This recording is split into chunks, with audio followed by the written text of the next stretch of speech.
questão de, vamos dizer assim, de soluções. Hoje em dia, a engenharia, ela, então, divide em duas questões. A engenharia, ela tem meios técnicos, conceituais, para enfrentar problemas desse tipo no país. E o segundo aspecto, os engenheiros no Brasil, e as pessoas, não só engenheiros, mas as pessoas que lidam tecnicamente com isso, de um modo geral, elas estão preparadas para lidar com esse tipo de questão?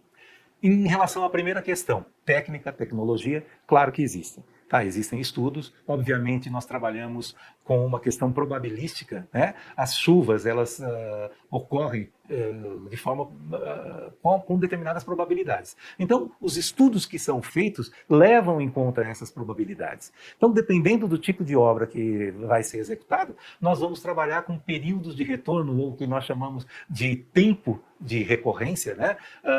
Com mais intensidade. Então, a gente ouve falar muito comumente, essa é uma chuva de 10 anos, essa é uma chuva de 100 anos, essa é uma chuva de 20 anos, coisas desse tipo. Então, existem equacionamentos probabilísticos, estudos probabilísticos, que definem para uma determinada área geográfica a intensidade de precipitação probabilística. Isso nós conseguimos fazer. Tá certo? Existem dados, existem equações que permitem que se estude essa intensidade de precipitação.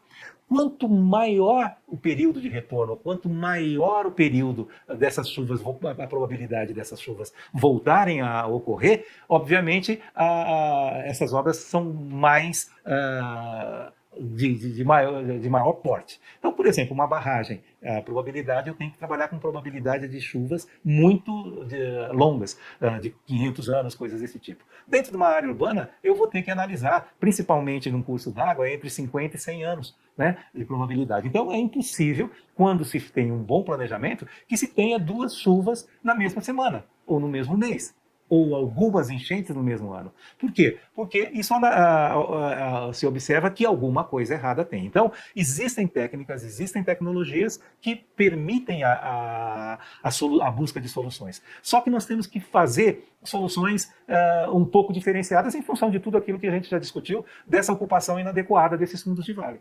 Então, o que tem que acontecer? Nós temos que trabalhar com outras perspectivas, como, por exemplo, a retenção dessa água, mexer no tempo de chegada dessa água lá no fundo do vale. Então, e isso é uma questão importante que os políticos, que os engenheiros responsáveis tenham que ter essa perspectiva de visão necessária para isso. E não só simplesmente abrir espaço no fundo do vale ou no curso d'água para essa água passar, que é isso que a gente observa.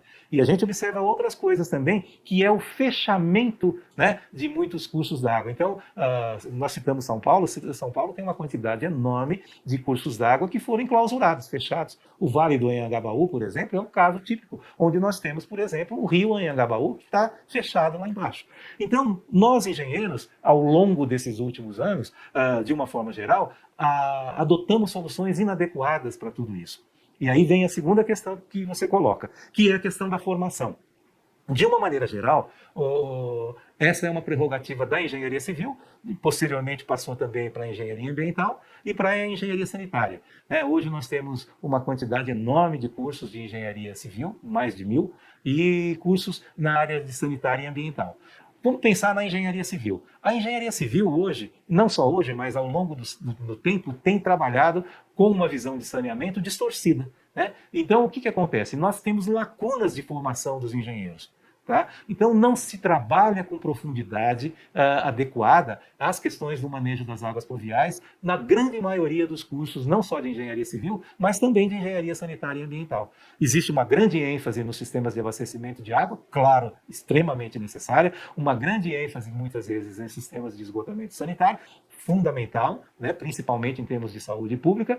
Hoje, os resíduos sólidos, a partir da Lei 12.305 de 2010, né, também trouxe a questão dos resíduos sólidos de uma forma mais enfática, mas nós não temos ainda um marco legal definido para a questão dos manejos de águas pluviais. Então, nós temos o quê? Soluções pontuais, e nós hoje não temos uma quantidade de engenheiros com a capacidade técnica e tecnológica para resolver essas questões. Então, sempre a gente observa o quê? A ocupação, o planejamento ocupando áreas inadequadas,